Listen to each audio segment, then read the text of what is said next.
अरे उठो राजकुमारी जी। हाँ? सुबह हो गई, सूरज निकलने वाला है। उठो, चलकर गाय का दूध निकालो। उठो। मेरा लाडला पुत्र पुरेंद्र दूध के बिना रह नहीं सकता। उसे शीघ्र ही दूध चाहिए। अरे टुकुर टुकुर मुंह क्या देख रहा है? उठ। और सुनो, दूध की एक बूंद भी नीचे ना गिरे। और ये भी ध्यान रहे, ये गाय तुम्हारे भैया या मामा की नहीं है। ये तो मैं अपने पिता के घर से लाई हूँ। यदि ये गाय मैं नहीं लाती तो मेरा निकम्मा पति मुझे और मेरे पुत्र पुरेंद्र को भूखा ही मार देता। हाँ, चलो उठो। हाँ? अरे रे रे रे रे रे, कहा था ना एक बूंद दूध ना गिरे। हाँ? सारा दूध गिरा दिया निर्लज्ज करेगा। मामा से भीख मंगवाएगा क्या भांजे? हाँ? भाभी, गाय की ठोकर से गिर गया, मैं निकाल देती हूँ। चल निकाल जल्दी। हाँ हाँ। ले बेटा। आजा आजा, काली आजा।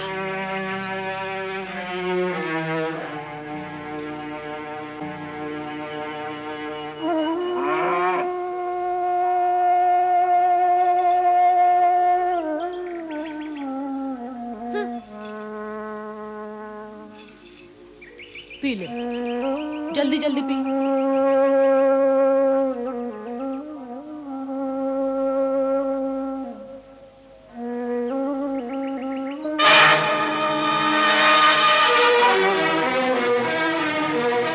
तू क्या देख रहा है आंखें चौड़ी करके? कुदृष्टि लगाएगा मेरे पुत्र को। हाँ? जा, हट यहाँ से। गाय चराने लेकर जा। जा कह रही हूँ ना।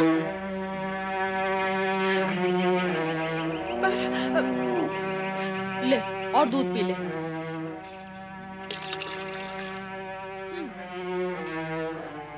अब तू यहाँ खड़ी खड़ी क्या मुंह देख रही है महारानी? घर का कामकाज कौन करेगा? जा।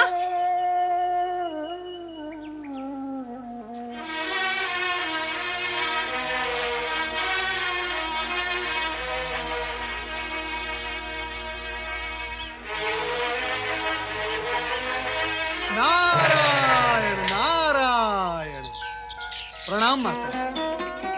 माता, आप अकेली इस समय इस वन प्रदेश में कहाँ जा रही हैं आप? ओहो नारद, प्रणाम का उत्तर लिए बिना ही तुमने तो प्रश्नों की श्रृंखला खड़ी कर दी है। क्षमा माता, क्षमा। प्रणाम का उत्तर आप फिर कभी दे देना। इस समय तो आप मुझे केवल ये बताएं कि आप जा कहाँ रही हैं। नारद, कैलाश पर मेरा मन नहीं लग रहा था। पुत्रों की स्मृति ने व्याकुल कर दिया है मुझे। दोनों ही मुझसे दूर चले गए हैं। कहाँ चले गए वो दोनों? जैसे तुम्हें कुछ ज्ञात ही नहीं। बुद्धि सिद्धि से विवाह करने के पश्चात गणेश तो अपने ससुराल में जा बैठा है और कार्तिकेय ने श्रीशैल पर्वत पर डेरा डाल दिया है। तो ऐसे में मैं कहाँ जाऊं? आप कहीं भी ना जाएं। आप कैलाश की महारानी और हिमालय की राज दुलारी हैं। आपका इस प्रकार कहीं भी जाना उचित नहीं। माता, यदि आप कहती तो भगवान भोलेनाथ आपके लिए वाहन की व्यवस्था भी कर देते। परंतु प्रतीत होता है माता, आप भगवान भोलेनाथ से बिना बताए कैलाश से चली आई हैं। माँ की ममता और पुत्र वात्सल्य ने मुझे इतना व्याकुल कर दिया है कि मैं उन्हें बताए बिना ही अपने पिता के पास जा रही हूँ। घोर आश्चर्य है। इसमें आश्चर्य कैसा नारद? भोलेनाथ की इच्छा के बिना पिता के घर जाने का परिणाम क्या आप भूल गई? अनर्थ को आमंत्रित ना करें। कृपया आप कैलाश लौट जाएं। क्या भगवान भोलेनाथ आपकी कोई भी इच्छा अपूर्ण रहने देंगे?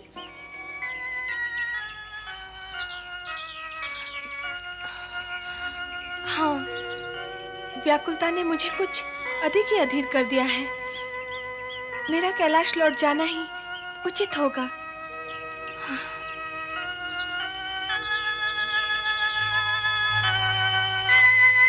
कैलाशपति, आपसे प्रेरणा पाकर मैंने माता पार्वती को कैलाश लौटाने का कार्य तो पूर्ण कर दिया है। अब मैं स्वयं कैलाश नहीं आ सकता। यही से मेरा प्रणाम स्वीकार कर लो। ओम नमः शिवाय।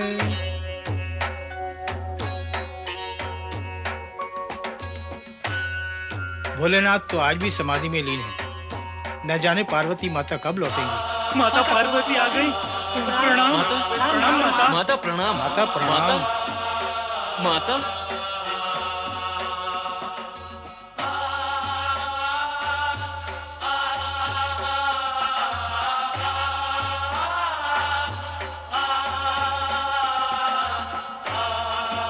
पति परमेश्वराय नमो नमः।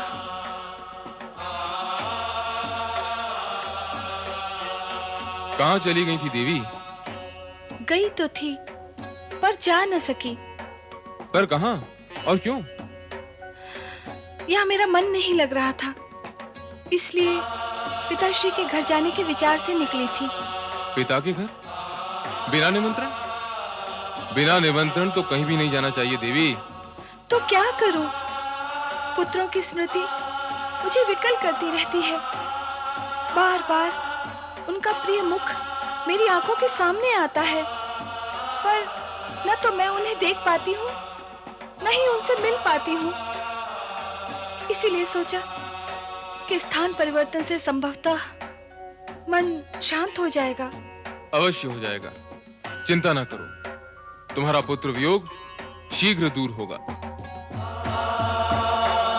एक ओर देवी पार्वती पुत्र वियोग में व्याकुल थी, तो दूसरी ओर एक मां अपने पुत्र के दुखों से चिंतित थी। सुख दुख विधि के विधान में लिखे होते हैं, जिसका ज्ञान केवल विधि के रचनाकार भोलेनाथ को ही है। देविका की चिंता और उसके पुत्र उपमन्यु के कष्टों का निवारण भी केवल भोलेनाथ के हाथों में ही है।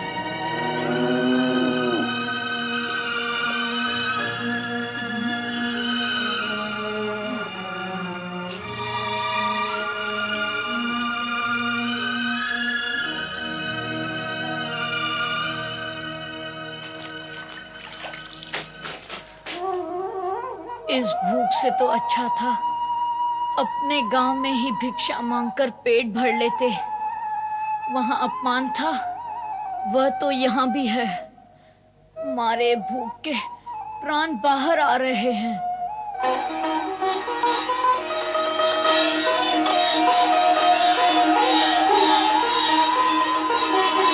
मन तो कहता है गाय का दूध पीकर ही अपनी भूख मिटा लूं।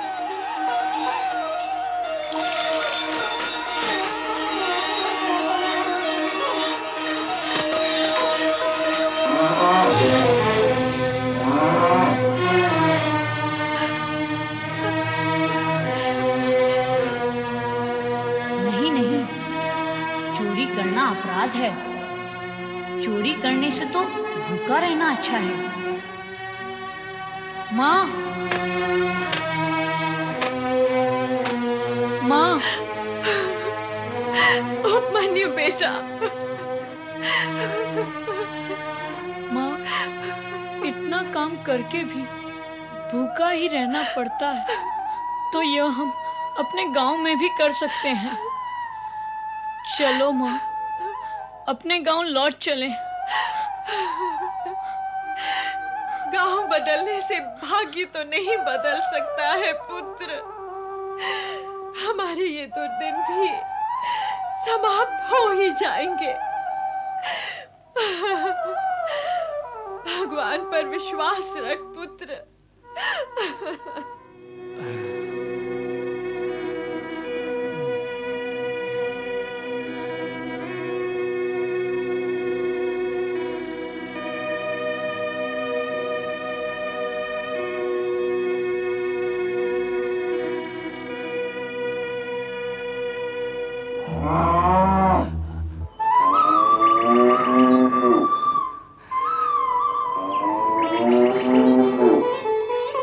लो बहन, ये मिष्ठान है तुम्हारे और उपमन्यु के लिए। एक यजमान ने दिए हैं। तारा को पता चलता तो ये मिष्ठान पुरंदर को दे देती। लो, तुम और उपमन्यु खा लो। ये लो। मामा मिष्ठान लाए हो हमारे लिए? हाँ उपमन्यु, ये मिष्ठान तुम्हारे लिए है। लो बेटे।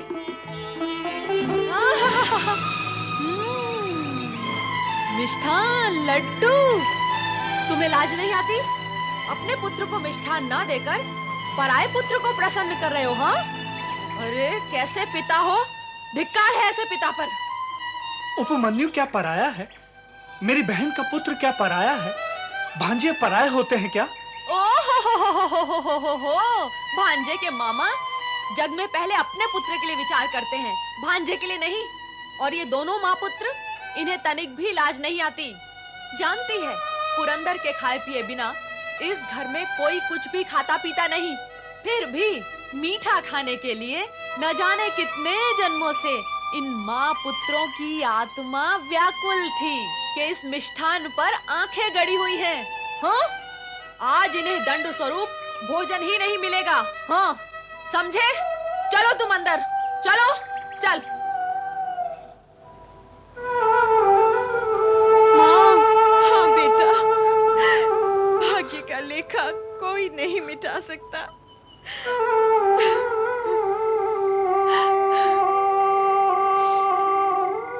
हे भोलेनाथ, हे कैलाशपति, क्या मेरे उपमन्यु के भाग्य में तुमने सिर्फ दुख ही दुख लिखे हैं, एक भी सुख नहीं लिखा।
परम देव, देवों के आदिदेव भगवान भोलेनाथ, क्या अपराध किया है मैंने और मेरे पुत्र उपमन्यु ने प्रभु?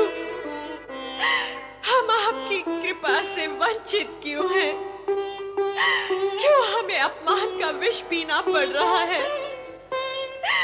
क्यों हमें भूखा मरना पड़ रहा है प्रभु? मेरे पति व्याघ्रपाद आपके परम भक्त थे और मानते थे कि शिव भक्ति द्वारा वे शिव धाम तक अवश्य पहुंच जाएंगे। क्या वो सब असत्य था प्रभु? ओम नमः शिवाय, ओम नमः शिवाय। स्वामी, स्वामी, स्वामी, आप यहाँ भगवान शिव के चरणों में। स्वामी, आपको पता है, आपके चले जाने के पश्चात आपका पुत्र उपमन्यु दूध और भोजन के एक एक दाने के लिए तरस गया है। मैं तो जैसे तैसे भूखी प्यासी रह लेती हूँ, पर उसका दुख मुझसे देखा नहीं जाता है स्वामी। भगवान शिव पर आस्था रखो देविका, भगवान शिव पर आस्था रखो। हमारा पुत्र अभागा नहीं, वो शिव कृपा का पात्र बनेगा। उससे कहो कि वो शिव भक्ति में स्वयं को समर्पित कर दे और श्रद्धा के साथ डूब जाए शिव भक्ति में। सब शुभ ही शुभ होगा, मंगल ही मंगल होगा। सब शुभ ही शुभ होगा, मंगल ही मंगल होगा। सब शुभ ही शुभ होगा, मंगल ही मंगल होगा। सब शुभ ही शुभ होगा, शुभ ही शुभ होगा, मंगल ही मंगल होगा। मंगल ही मंगल होगा।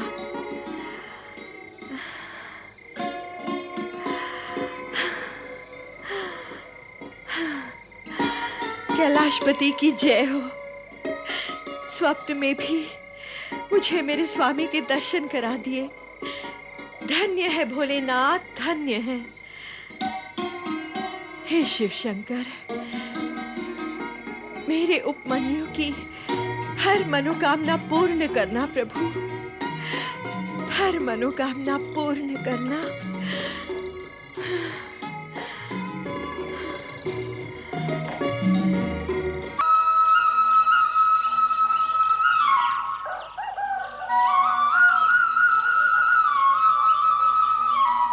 अरे अरे अरे अरे, ला मुझे दे। भाभी, थोड़ा सा दूध उपमन्यु को दे देती। बहुत दिनों से इसने दूध नहीं पिया है। बहुत दिनों से नहीं पिया तो क्या हुआ? इसके पेट में पीड़ा हुई? नहीं हुई ना? तो बस, और बहुत दिन तक नहीं पिएगा तो कुछ नहीं होगा इसे। हाँ? विधाता तेरी रक्षा करे बेटा।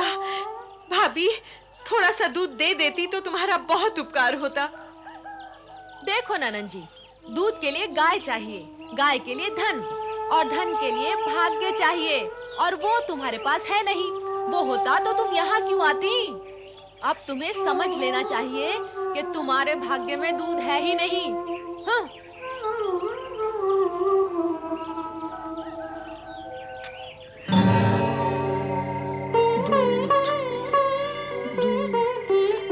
मुझे दूध चाहिए। दूध, दूध, मुझे दूध दो माँ। दूध, दूध, दूध, दूध, दूध, मुझे दूध चाहिए। दूध, दूध, मैं लाती हूँ। दूध, दूध, दूध, दूध, दूध, दूध, दूध, दूध, दूध, दूध, दूध, दूध, दूध, दूध, दूध, दूध, दूध,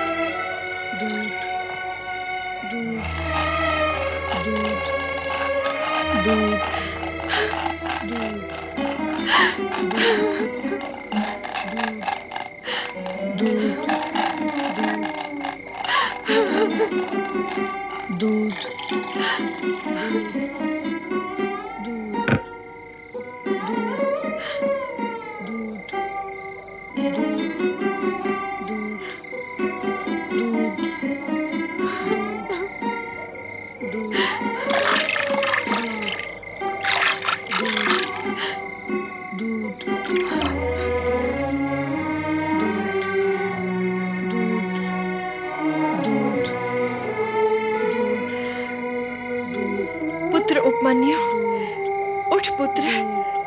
देख, मैं तेरे लिए क्या लाई हूँ। उठ, दूध पी ले पुत्र। दूध? हाँ।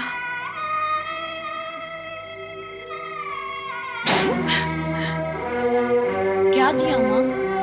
क्या दिया तुमने मुझे? यह दूध नहीं है। तुमने छल किया मेरे साथ। क्यों किया ऐसा? बोलो, क्यों किया ऐसा?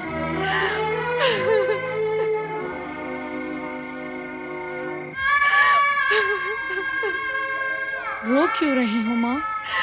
अरे पुत्र, तेरे और अपने भाग्य को रो रही हूँ पुत्र। मेरे भाग्य में तुझे पिलाने के लिए दूध तक नहीं है। मैं क्या करूं? पुत्र उपमन्यु, तुझे दूध पीना है ना? अरे तो शिव की आराधना कर, भगवान शिव की आराधना कर पुत्र। वे तुझे दूध का सागर प्रदान करेंगे। तेरे पिता की भी यही इच्छा थी पुत्र, कि तू शिव की आराधना करे। शिव की आराधना कर पुत्र। सुन रहा है ना मैं क्या कह रही हूँ? शिव की आराधना कर।